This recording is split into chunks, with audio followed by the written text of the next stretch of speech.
Kita mau langsung aja. Gimana hari ini kalian?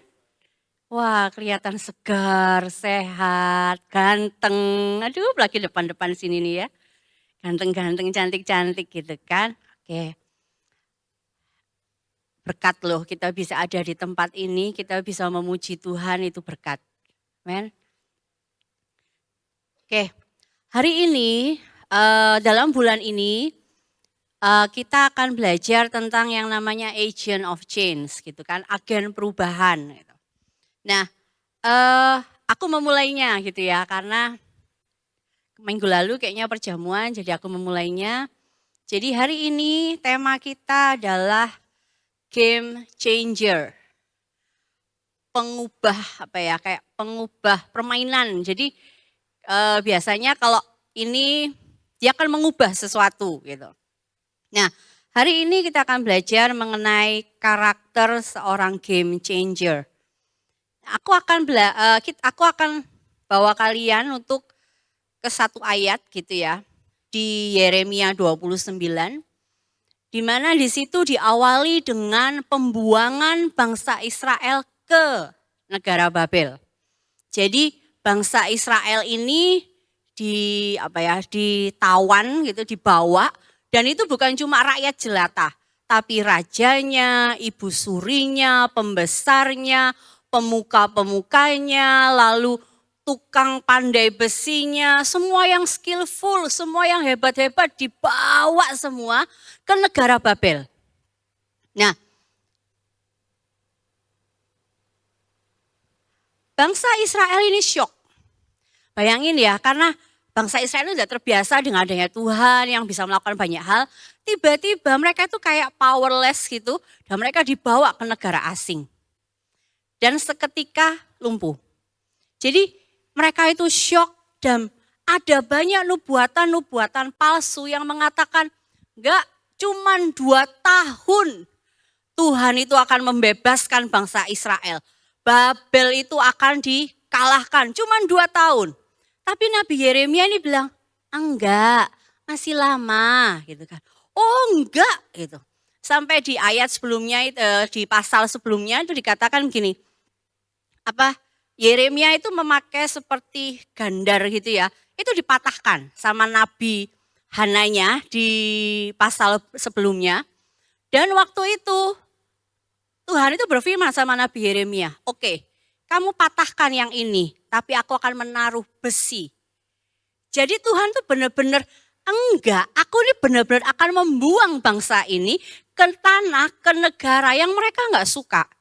Dan aku akan melakukannya bukan cuma setahun, 2 tahun, 1 dekade. Enggak, untuk waktu yang agak lama.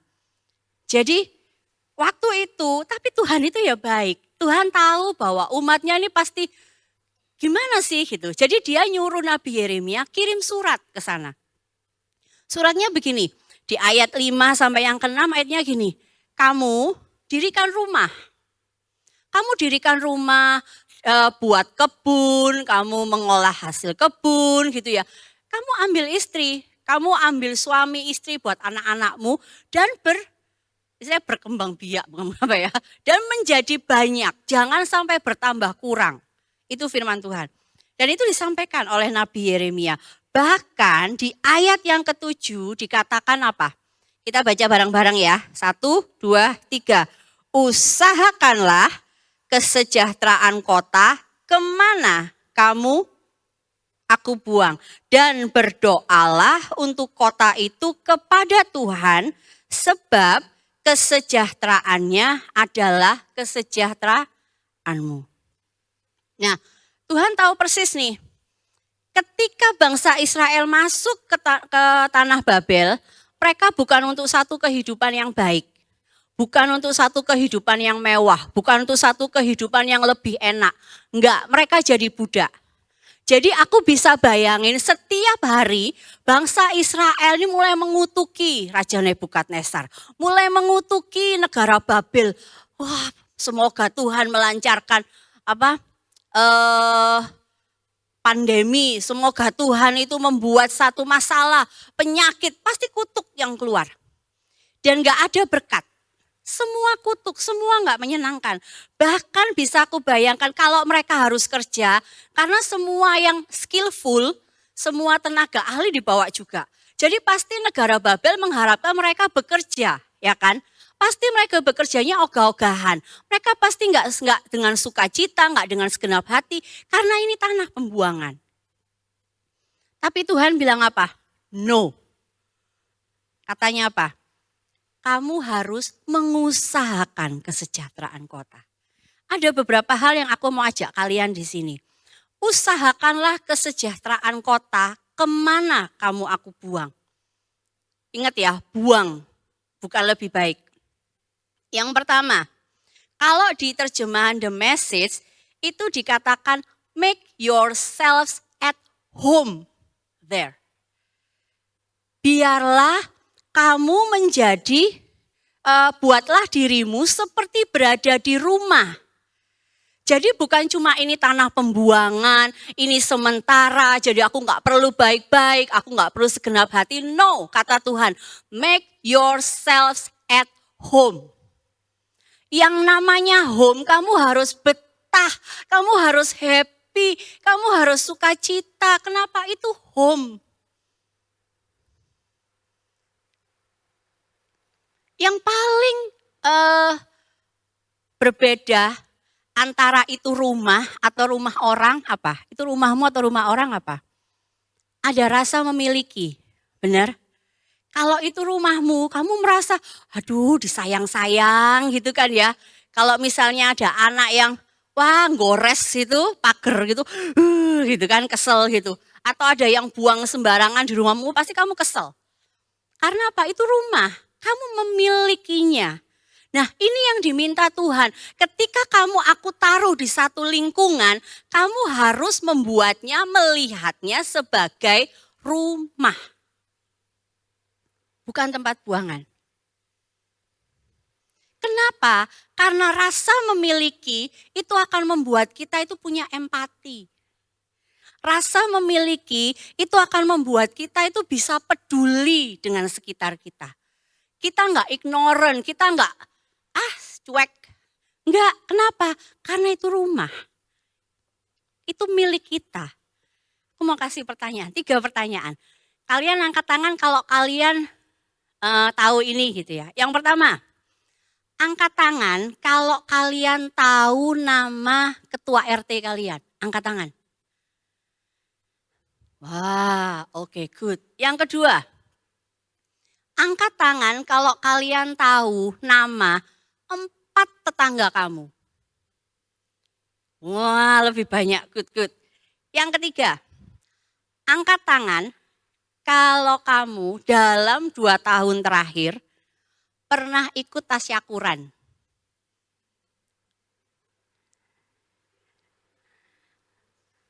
Oke, kalau kamu apa sih tasyakuran? Enggak apa-apa, jangan merasa berdosa, enggak apa-apa.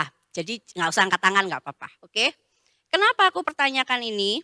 Karena lingkungan RT itu adalah lingkungan terkecil di mana Tuhan itu taruh kita. Benar? Kadang kita itu ngerasa gini, halah wis pokoknya aku gak ngerugikan orang lain, aku datang, aku masuk rumah, aku tutup pintu ya sudah. Ada tetangga lagi nyapu, ibu-ibu lagi betulin pohon, gak peduli, itu kan bukan mamaku, itu bukan temannya mamaku, ya sudah aku masuk gitu aja. Mungkin kadang kayak gitu.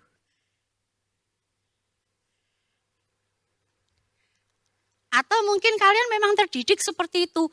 Urusanku ya urusanku, urusanmu ya urusanmu. Sudahlah kita gak perlu saling ngerecoki. Aku gak akan ganggu kamu, kamu juga jangan ganggu aku ya. Nanti kalau aku terlalu deket-deket malah jadi bahan gosip. Mungkin gitu. Kalau kalian seperti itu atau kalian dididik seperti itu, please bertobat. Kenapa? Karena jangan sampai kita ini hebat di gereja. Jangan sampai kita dikenal banyak orang oleh pelayanan karena pelayanan kita.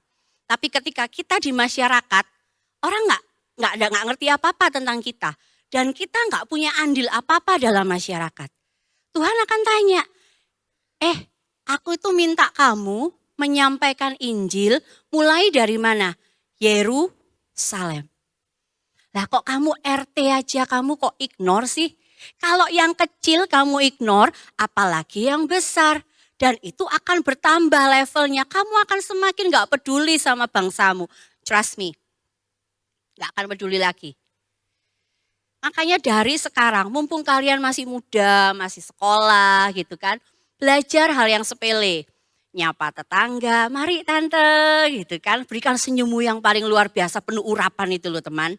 Jadi waktu ibu-ibu itu lihat, bapak-bapak itu, waduh ini gereja mana ya gitu loh. Oke? Itu ya. Terus kalau kalian bisa terlibat di RT, apa yang bisa kamu lakukan? Ada kegiatan 17-an, ikut. Tasyakuran itu tanggal 16 Agustus malam.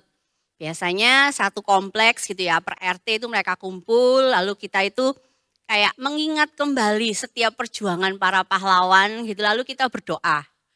Jadi mungkin kayak hal aja daripada aku di situ ya, mending aku melakukan hal yang lain toh. Kan banyak hal, mungkin kayaknya sepele, tapi kalian sedang dipandang. Karena hidup kita ini surat terbuka. Orang itu melihat kita. Oh, orang itu gak pernah absen ke gereja. Oh, orang itu hampir tiap hari loh. Tapi kamu gak kenal tetanggamu. Kamu gak pernah nyapa tetanggamu. Kita gak jadi berkat. Yang kedua, usahakan kesejahteraan kota. The message bilang, work for the country's welfare. Artinya apa? Bekerjalah sedemikian rupa sampai itu mendatangkan keuntungan buat Babel. Bayangin loh, ini orang buangan, orang tawanan tapi disuruh bekerja sedemikian rupa supaya kamu bisa memberkati Babel. Gak masuk akal kan? Tapi itu yang Tuhan mau. Jadi kesejahteraan Babel itu apa ya, kayak orang Israel itu nggak boleh kerja asal-asalan, orang Israel itu nggak boleh kerja biasa-biasa aja, tapi kamu harus kerja segenap hati supaya itu mendatangkan kemakmuran buat Babel, keuntungan buat Babel. Jadi harus sungguh-sungguh segenap hati, dimanapun kita berada, lakukan segalanya, itu go extra mile. Latihan dari sekarang. Enggak cuman job desk-nya ini. Ya udah lakuin ini, enggak. Job desk-ku ini cuman video, C. Jadi yang gulung kabel ya itu tuh si junior. Jangan gitu. Kenapa? Karena go extra mile. Aku di sekolah piket ya cuma suruh nyapu, C. Ya sudah nyapu aja. Enggak, lakukan apa lagi? Apa yang bisa kamu lakukan? Di lingkunganmu apa yang bisa kamu lakukan? Di pekerjaanmu apa yang bisa kamu lakukan? Go extra mile, enggak biasa-biasa. Enggak cuma sesuai job desk, no.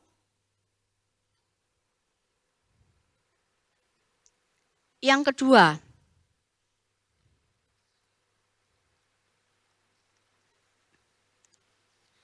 kalau tadi usahakan kesejahteraan kota, sekarang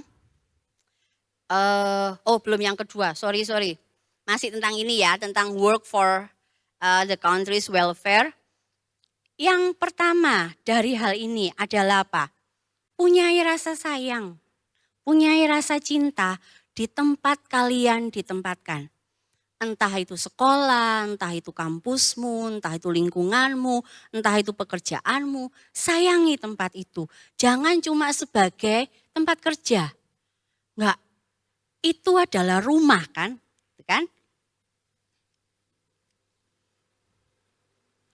Kalau kalian ke toko, ya, ke toko jam 9 malam gitu kan, biasanya udah mau tutup kan ya, 9 kurang 1.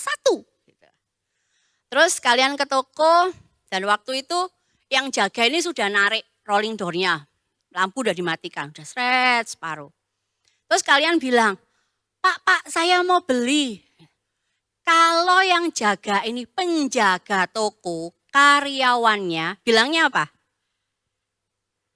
Sudah tutup, benar. Sudah tutup Pak, besok aja balik. Loh Pak, saya cuma beli ini besok loh Pak, saya harus. Duh maaf ya Pak, saya sudah monotop ini.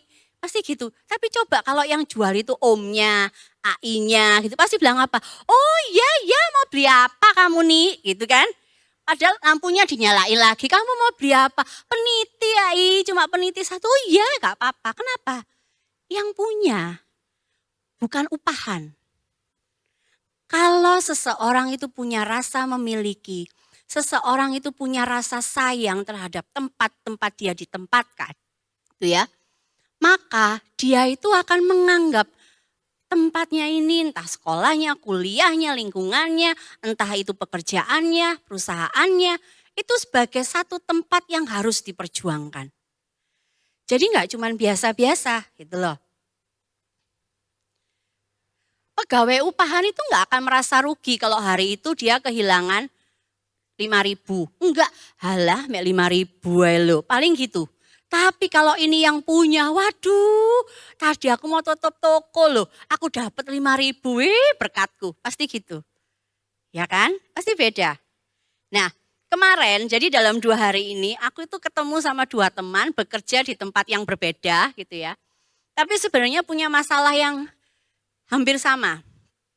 Jadi temanku yang satunya ini gini, dia bekerja di satu perusahaan besar, sangat besar, dan dia bilang, aku itu punya kayak satu divisi pembelian. Jadi kalau dia mau beli barang gitu ya, karena dia ini untuk membuat sesuatu, jadi kalau aku perlu barang untuk membuat barang-barang ini, bagian ini yang akan beli. Nah, seringkali misalnya cuma butuh engsel 1 atau engsel 1 lusin gitu ya. Dia nggak mau ngecek stok. Dia nggak mau ngecek ke gudang lihat gitu nggak mau. Dikira-kira, habis kayaknya Pak. Oh ya sudah, dibuat surat untuk pembelian. Nah, kalau perusahaan besar nggak kayak kita belinya 1 lusin, 2 lusin, setengah lusin nggak. Mereka harus beli lumayan banyak. Dan itu jumlahnya bisa puluhan juta. Nah, jadi pada akhirnya uang keluar puluhan juta, stok lama masih ada, sisa stok masih ada. Ada barang yang numpuk, tapi ada uang yang nggak bisa kembali dengan cepat. Dan itu mereka nggak sayang. Dia bilang, aku tuh sampai bingung loh. Kok bisa ya? Padahal itu puluhan juta loh. Aku ini nggak ikut punya perusahaan, aku ikut eman. Tapi mereka nggak eman. Kenapa? Karena mereka nggak merasa memiliki. Karena mereka nggak punya rasa sayang. Nggak apa-apa, nggak apa-apa. Yang kedua, selain punya rasa sayang, punyailah inisiatif. Dari kamu masih muda, belajar. Jangan nunggu disuruh baru berangkat. Makanya HP jangan jadi jangan jadi dewa gitu ya. Pakai terus enggak. Kalau kalian lagi di tempat umum, kalian coba deh taruh HP-mu, perhatikan sekitar. Siapa tahu ada yang butuh pertolongan. Siapa tahu yang ada butuh bantuan. Kalau misalnya nih, waduh kelihatan Tena bawa, kresek, kerentelan gitu ya. Tena dibantu enggak cuma Tena sambil kayal-kayal bawa masuk gitu ya. Jangan gitu loh. Terus atau kalian lihat misalnya Pak CS.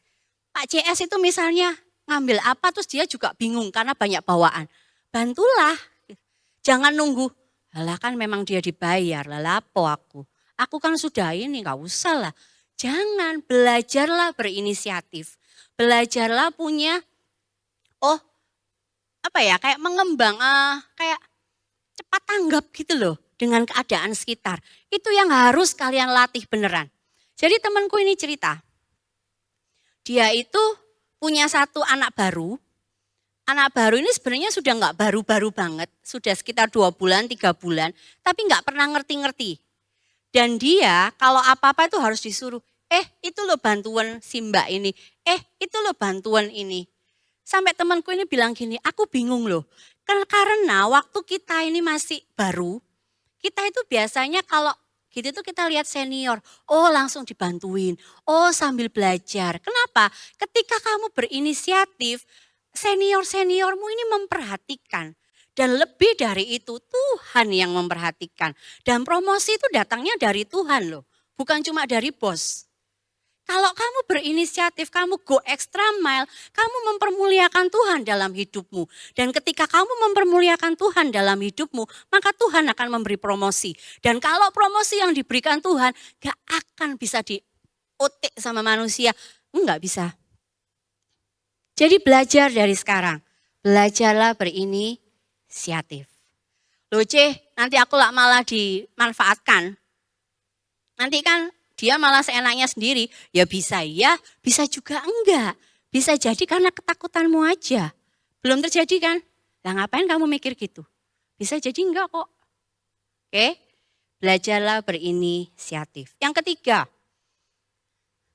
ingin mengembangkan. Jangan cuman, ya sudah, aku sudah bayar sekolah mahal. Ya harusnya ya ini kayak gini, harusnya ya ini kayak gini. Kita itu ngeritik gampang. Mulut kita itu ya terlatih. Entah bagaimana, gak tahu siapa yang ngajari. Kalau kita ngeritik orang, kalau kita ngomel, bisa A sampai Z 5 jam gak akan selesai. Trust me, apalagi yang cewek-cewek, betul gak? Ya kan? Gampang kita ngeritik, tapi ketika kita cari solusi bingung. 1 jam gak akan kelar, 5 jam gak akan kelar. Kenapa? Karena memang kita lebih mudah untuk menemukan kesalahan orang lain ketimbang kita memperbaiki sesuatu. Nah, kita harus sampai di posisi bahwa kita itu ingin mengembangkan. Enggak cuman ya udah sesuai job desk, sesuai aturan gitu, enggak. Tapi mulai mengembangkan. Bisa tampilin fotonya? Nah, oke. Ada yang tahu ini siapa? Ya, aku mendengar gitu ya. Ya, ini namanya Sahdan Arya. Jadi dia ini ketua RT termuda di Indonesia, perkenalkan gitu ya. Dia masih umur 20 tahun. Tapi dia jadi Pak RT ini. Dan yang menghebohkan gitu ya adalah dia itu memperbaiki jalanan di daerahnya itu tanpa bantuan APBN. Dia berswadaya, bahkan dia sendiri tuh ikut gitu ya. Dia sendiri sama teman, itu sekretaris sama bendahara itu masih kuliah semua, temannya dia. Ini ketua RT termuda ini lagi viral banget hari-hari ini. Jadi dia bilang, dia kuliah di apa ya kalau nggak universitas mana aku lupa. Dia teknik sipil atau apa gitu loh. Jadi dia bangun itu dan itu benar mengejutkan orang karena masih 20 tahun gitu kan. Loh Alkitab sudah bilang loh, jangan seorang pun menganggap engkau rendah karena engkau muda. Orang muda itu punya kapasitas, apalagi yang diurapi Tuhan, apalagi yang cinta Tuhan. Apalagi yang sungguh-sungguh memperhatikan sekitar. Dia bisa dipakai luar biasa. Ini bukan orang Kristen. Tapi dia melakukannya dan itu diperhatikan banyak orang. Kadang kita itu kepingin diperhatikan langsung seluruh dunia. Benar? Lebih menyenangkan. Vibe-nya itu lebih influencer. Tapi kita jadi lupa hal-hal kecil itu kita nggak lakukan.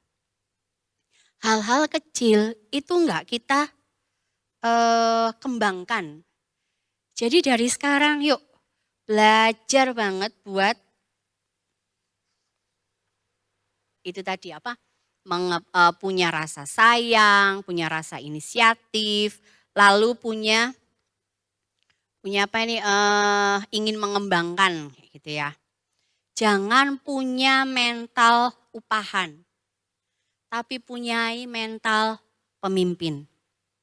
Pemimpin ya itu tadi. Kalau mental upahan, gaji terima, gaji berkurang, dia marah. Job desk bertambah, dia marah. Ada masalah, dia akan kabur.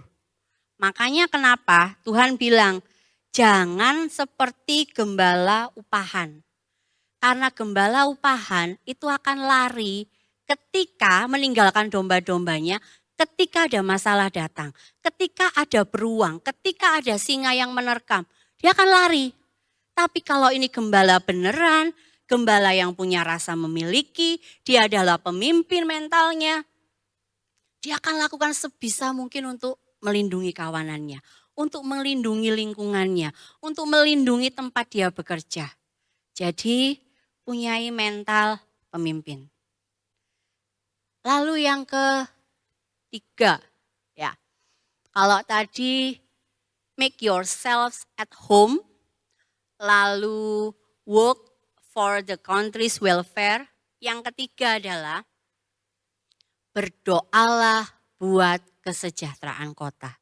Berdoalah untuk para pemimpin.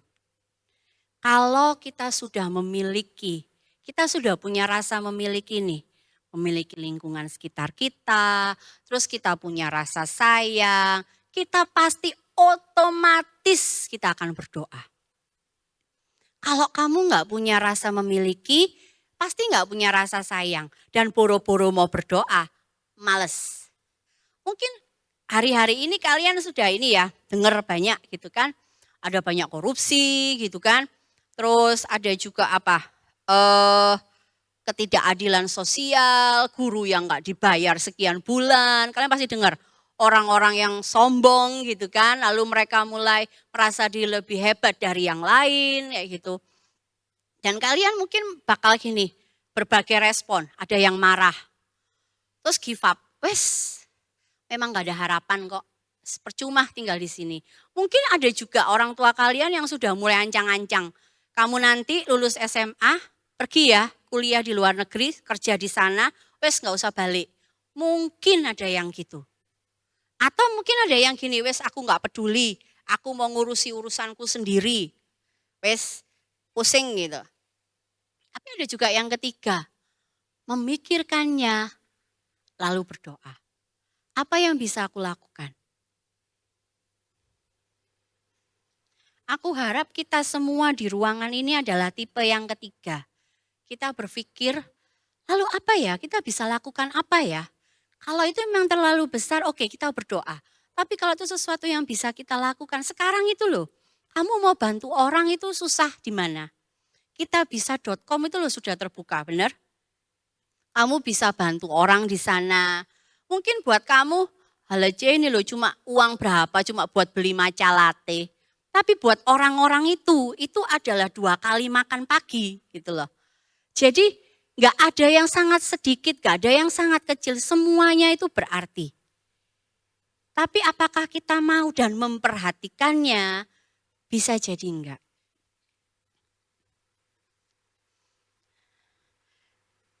Kita sempat ngobrol gitu sama teman-teman gitu ya.